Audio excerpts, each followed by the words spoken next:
It was a rainy afternoon in Los Angeles when 14-year-old Miguel Santos stood outside the massive glass doors of America's Got Talent.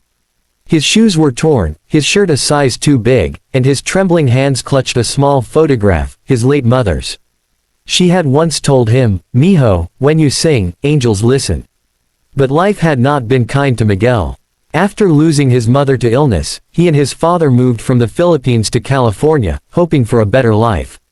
Instead, his father ended up working double shifts as a janitor, and Miguel often sang on the streets of Santa Monica Pier to earn a few dollars for rent.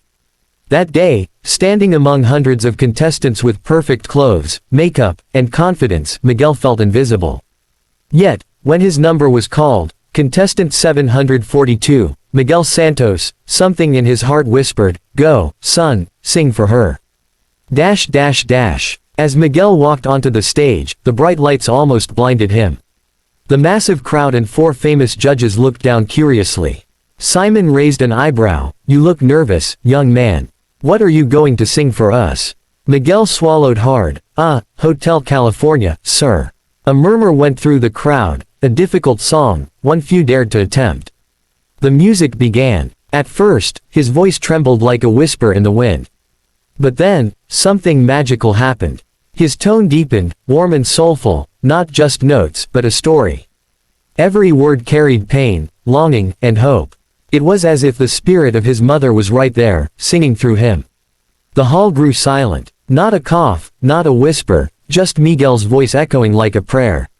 When he reached the line, "You can check out any time you like, but you can never leave," a tear rolled down his cheek. The lights shimmered off it, and the audience felt the heartbreak of a child who had lost everything yet still sang with love. By the time the song ended, the judges were on their feet. The crowd roared like a wave. Simon covered his mouth. Heidi wiped her tears. Sophia clapped with trembling hands. And then, bam! Sophia hit the golden buzzer. Golden confetti poured from the ceiling like a shower of blessings. Miguel froze, speechless. Tears streamed down his face as he looked up. The golden rain sparkled around him like heaven's light. Backstage, as Miguel hugged his father, a woman approached him. She was American, maybe in her 30s, elegant but kind-eyed.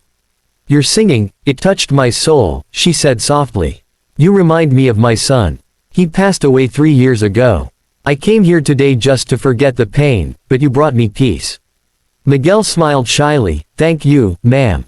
I just wanted to make my mom proud." She knelt and placed a small silver locket in his hand. "This belonged to my son. Keep it. You gave me something I thought I lost, hope." Miguel didn't know it yet, but that woman, Dua Thompson, a philanthropist and record producer, would change his life forever.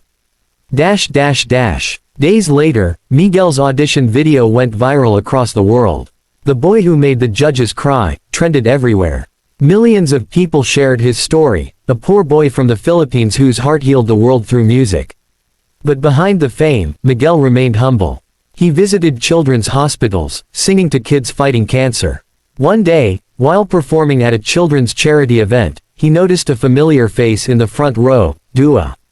After the show, she approached him again.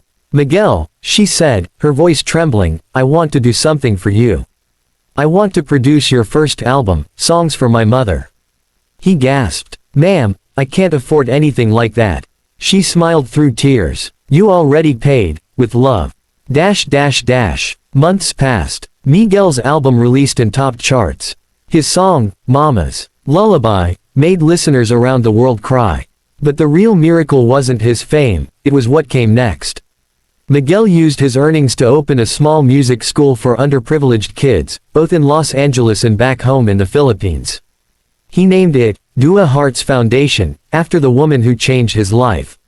At the school's opening, Dua stood beside him, holding his hand like a proud mother. "You've given the world what it needed most," she said, "love through kindness." Miguel looked up at the sky, whispering, "We did it, Mama." Years later, Miguel performed again on America's Got Talent, this time as a guest artist. His voice, matured yet still full of soul, filled the hall with grace. When he finished, he looked into the crowd and said, "This golden buzzer, it wasn't for me. It was for every child who dreams, for every parent who prays, and for every heart that still believes in miracles. The audience stood again, tears shining like stars. And in that moment, it wasn't just a performance, it was a prayer of gratitude, a love story between humanity and hope. Because sometimes, one song, one act of kindness, can turn pain into purpose, and strangers into family.